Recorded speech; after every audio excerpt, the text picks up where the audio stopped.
धन्यवाद सभापति महोदय। हम ही को कातिल कहेगी दुनिया, हमारा ही कत्लेआम होगा। हम ही कुएं खोदते फिरेंगे, हम ही पे पानी हराम होगा। सभापति महोदय, सन 1947 में दिल्ली की जामा मस्जिद की तारीखी सीढ़ियों पर खड़े होकर के भारत रत्न मौलाना अबुल कलाम आजाद साहब ने कहा था कि मुसलमानों कहां जा रहे हो, यह है तुम्हारा मुल्क, यहां तुम्हारे आबाओ अजदाद की कब्रें हैं। उस वक्त मौलाना आजाद की ये सदाएं सुन करके लोगों ने अपने सरों की गठरियां उतार करके रख दी थी। आज उसी दिल्ली में मौजूद देश की संसद में एक बिल आया है जो हमसे उसी जामा मस्जिद की सीढ़ियों के सबूत मांगेगा, जो उन्हीं सीढ़ियों के पास अपनी कब्र में सोए हुए मौलाना आजाद को फिर से कब्र से सदा देनी पड़ेगी कि ये जो कब्र है वो मेरी कब्र है, ये किसी सरकार की जागीर नहीं है। सभापति महोदय, मैं जहां खड़ा हूं इसी संसद भवन के सामने सड़क के उस पार अपनी कब्र में सोए हुए भारत के पूर्व राष्ट्रपति फखरुद्दीन अली अहमद की कब्र है। शायद अब उस कब्र से भी सदाएं आए कि ये कब्र मेरी कब्र है, ये सरकार की जागीर नहीं है। सभापति महोदय, मैं वक्फ कानूनों में किए जा रहे संविधान विरोधी बदलावों के खिलाफ बोलने के लिए खड़ा हुआ हूं। संविधान का आर्टिकल 14 हो, 29 हो, 30 हो, चीख चीख कर कहता है कि देश में सब बराबर के हकदार। आर्टिकल 26 कहता है कि सबको अपने अपने मजहबी कामों के लिए मंदिर, मस्जिद, गिरजाघर, गुरुद्वारों का निर्माण करने का हक है और उसका रखरखाव का भी हक है। लेकिन डॉक्टर बाबा साहब अंबेडकर के संविधान को हर दिन कुचलने वाली ये सरकार देश के मुसलमानों से नफरत में इतनी अंधी हो गई है कि खुलेआम देश की संसद में देश सरकार के माइनॉरिटी मिनिस्टर साहब और होम मिनिस्टर साहब झूठ बोलते हैं और देश को गुमराह करते हैं, झूठ शब्द असत्य बोलते हैं। सरकार ने इस बिल का नाम उम्मीद रखा है। मंत्री जी कल से इसे देश के मुसलमानों के लिए नई उम्मीद बता रहे हैं। नहीं मंत्री जी, न तो ये बिल मुसलमानों के लिए नई उम्मीद है और न ही उम्मीद की नई किरण। सभापति महोदय, भाजपा ने पूरे देश में वक्फ के नाम पर कई सारे झूठ फैलाए हैं। आइए आज उनकी सच्चाई पर बात करते हैं। वक्फ ट्रिब्यूनल को ऐसे बताया जाता है जैसे वक्फ ट्रिब्यूनल कोई मजहबी खाप पंचायत हो। सभापति महोदय, जबकि सच्चाई यह है कि वक्फ ट्रिब्यूनल भी तो सरकारी न्यायिक विभाग है जिसमें सरकार द्वारा नियुक्त जज होते हैं, जिसमें प्रशासनिक अधिकारी होते हैं, कहीं ऊपर से थोड़ी आ गए।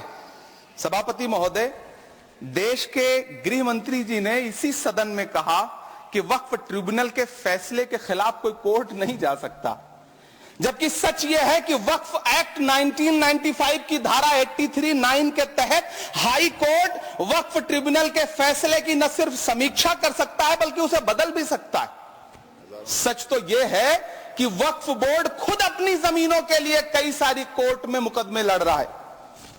सभापति महोदय, दिल्ली की जिन 123 संपत्तियों को लेकर कल माइनॉरिटी मिनिस्टर, होम मिनिस्टर साहब और अभी आदरणीय नेता सदन बात कर रहे थे, आइए उनकी सच्चाइयों पे भी बात करते हैं। 1911 में जब अंग्रेजी हुकूमत ने कोलकाता के बजाय दिल्ली को राजधानी बनाने का फैसला किया तो रायसीना हिल्स के चारों तरफ जो मुसलमानों की ढेर सारी जमीनें थी उनको एक्वायर किया गया और लुटियन को इसकी तामीर की जिम्मेदारी सौंपी गई। सेंट्रल विस्टा की तरह लुटियन जोन का मेगा प्लान तैयार हुआ, लेकिन उस वक्त के मुसलमानों ने उस वक्त की अंग्रेजी हुकूमत से अपनी इबादत गाहों को बचाने के लिए लड़ाई लड़ी। मामला ब्रिटिश गवर्नमेंट तक पहुंचा। तब यह तय हुआ कि वो जो धार्मिक स्थल हैं उन्हें जस का तस रहने दिया जाएगा। इंडिया गेट के बगल वाली मस्जिद हो, जाब्तागंज, सुनहरी बाग मस्जिद हो, पार्लियामेंट रोड वाली मस्जिद हो, ऐसी 123 संपत्तियों के मैनेजमेंट के लिए 1913 में मुसलमान वक्फ वैलिडेशन एक्ट बना और उसके बाद एक नया शहर बसाया गया जिसे लुटियंस जोन का नाम दिया गया। फिर 1943-45 के बीच एक और समझौता हुआ आजादी से पहले उसके तहत काफी सारी वक्फ जायदादों को सुन्नी मजलिस औकाफ बनाकर उसके अंडर किया गया ताकि उसकी देखरेख की जा सके। गृह मंत्री जी 2 दिन से सदन में जो बात कह रहे हैं वो दरअसल 123 संपत्तियां उसी सुन्नी मजलिस औकाफ के तहत आती है। सभापति महोदय, आजाद भारत आजाद हुआ। आजादी के बाद भारत में 1954 में वक्फ एक्ट लागू हुआ, जिसकी धारा 9 के तहत 1964 में केंद्रीय वक्फ काउंसिल का गठन हुआ। दिल्ली की वही 123 प्रॉपर्टीज को 1970 में सर्वे गजट करके गजट नोटिफाई किया गया। इसके निपटारे के लिए पूर्व प्रधानमंत्री इंदिरा जी के द्वारा 1974 में एक बर्नी कमेटी बनाई गई। बर्नी कमेटी ने 1976 में इन 123 संपत्तियों को दिल्ली वक्फ बोर्ड की संपत्ति होने की रिपोर्ट सौंपी। उस रिपोर्ट के आधार पर 1984 में कांग्रेस सरकार ने उन 123 प्रॉपर्टीज को दिल्ली वक्फ बोर्ड को सौंपने का फैसला किया, जिसके खिलाफ विश्व हिंदू परिषद कोर्ट गई। मामला 2011 तक पेंडिंग रहा।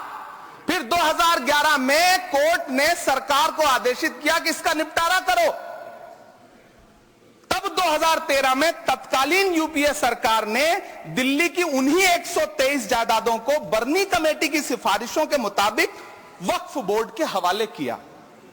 यही वो प्रॉपर्टीज हैं जिनके नाम से गृह मंत्री जी कल से कांग्रेस को कोस रहे हैं। फिर आई 2014 में भाजपा की सरकार, जो तब से इन जमीनों को हड़पने की साजिश कर रही है। जिस बिल को मुसलमानों के हुकूक की हिफाजत करने वाला बिल बताया जा रहा है, उसी को पेश करने के लिए और उस पर बात करने के लिए लोकसभा में भाजपा सरकार के पास एक भी मुस्लिम सांसद नहीं है। जिस वक्त, मैं लोकसभा कह रहा हूं, सुना करिए, जिस वक्फ बिल को मुस्लिम महिलाओं को हक दिलाने वाला बताया जा रहा है, उसे संसद में पेश करने वाली पार्टी के पास न तो राज्यसभा में, न लोकसभा में, न देश की किसी विधानसभा में एक भी मुस्लिम महिला सदस्य नहीं। कल किरण रिजिजू जी कह रहे थे कि रेलवे की जमीनें देश की जमीनें हैं, डिफेंस की जमीनें देश की जमीनें हैं।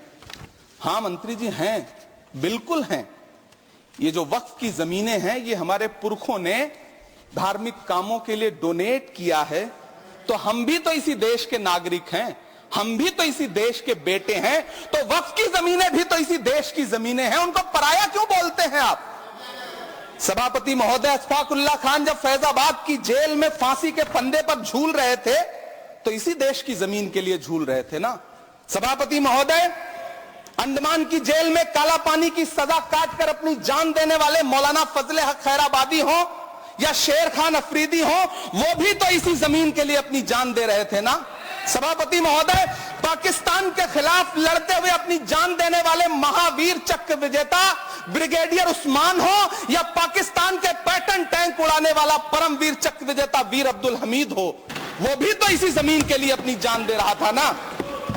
और मंत्री जी, मैं इस सदन में अलग ऐलान ये कहता हूं कि जब भी इस देश की जमीन को लहू की जरूरत होगी, आपसे 2 कदम आगे इमरान खड़ा मिलेगा, ये मैं आपसे यकीन दिलाते हुए कह रहा हूं। सभापति महोदय, मैं सरकार से कहना चाहता हूं, हमसे हमारी इबादत गाहें तो मत छीनिए ना, हमारे घरों पे बुलडोजर तो मत चलाइए ना, हमारी कब्रों में तो हमें सुकून से सोने दीजिए ना।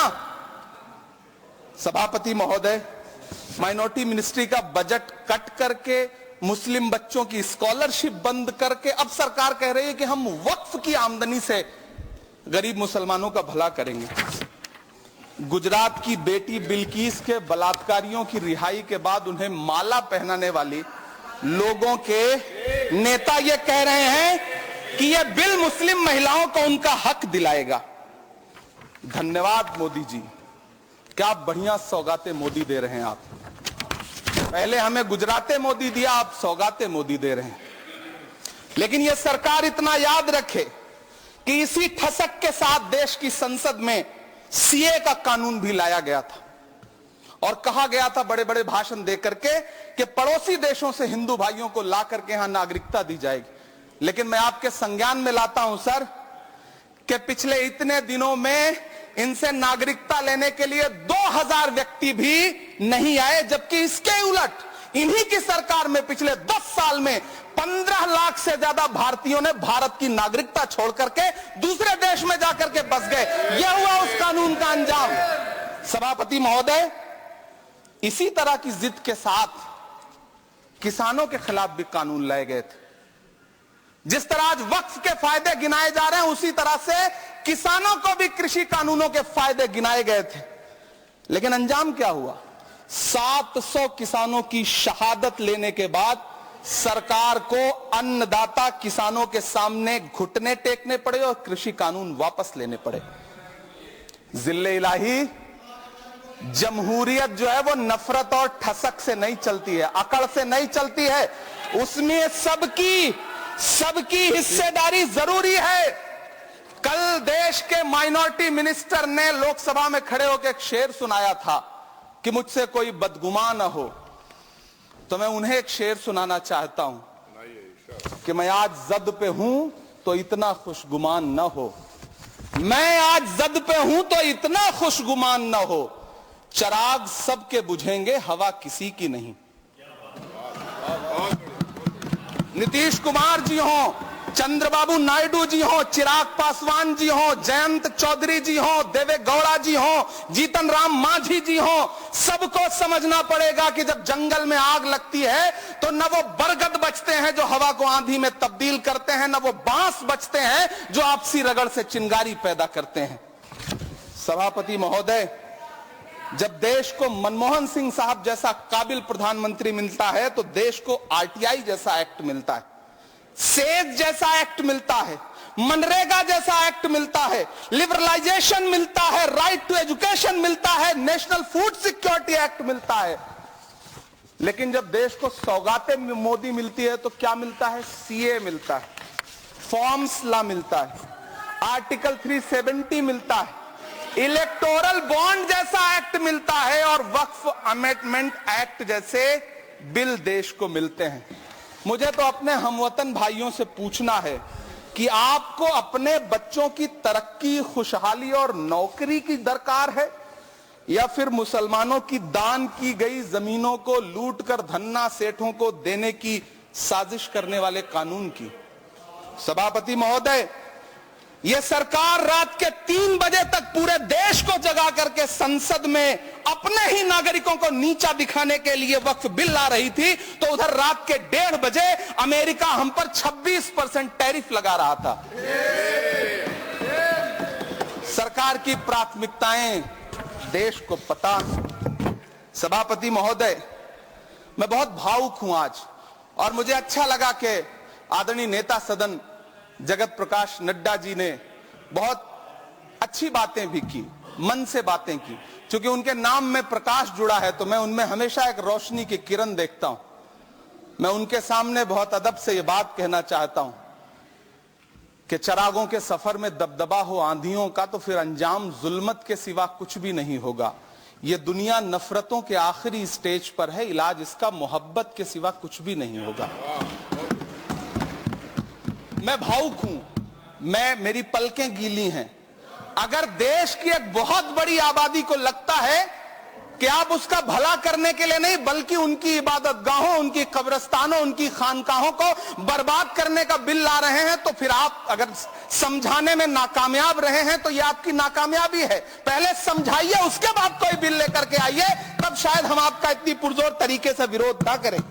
लेकिन सभापति महोदय, मैं अंत में सिर्फ इतना कहना चाहता हूं कि इस बिल में जो भी पॉइंट्स दिए गए हैं, बॉम्सी पोर्टल देख लीजिए, सरकार का झूठ आपको पकड़ में आ जाएगा। हम डरे नहीं हैं, हम सिर्फ सरकार से अपील कर रहे हैं कि हमें अपना समझिए। हम आपके अपने हैं, इस देश के नागरिक हैं और आप ताकत में हैं। संख्या बल के आधार पर बिल हो सकता है आप पास करा लें, लेकिन आपको यह बात समझनी पड़ेगी कि हम तो वो तारीख हैं, जहनों में रहना है जिसे, कागजी पुर्जे नहीं जो फाड़ डाले जाएंगे। जिस जमीन पर मैं खड़ा हूं ये मेरी पहचान है। आप आंधी हैं तो क्या मुझको उड़ा ले जाएंगे? आपको यह बात समझनी पड़ेगी।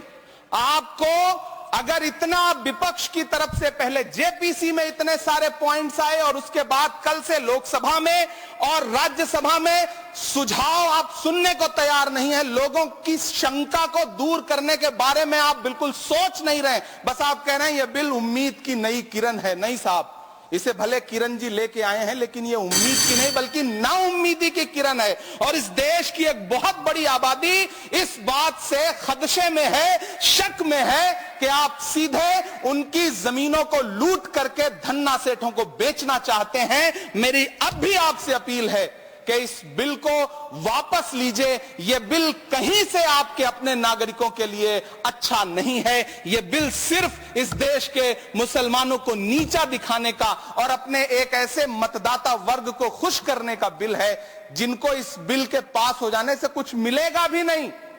लेकिन आप एक नैरेटिव देना चाहते हैं, एक मैसेज देना चाहते हैं। मेरी आपसे अपील है कि कृपया ये जो सबका साथ सबका विकास का नारा है, इस नारे को रत्ती भर तो चरित्रार्थ कर दीजिए। बहुत बहुत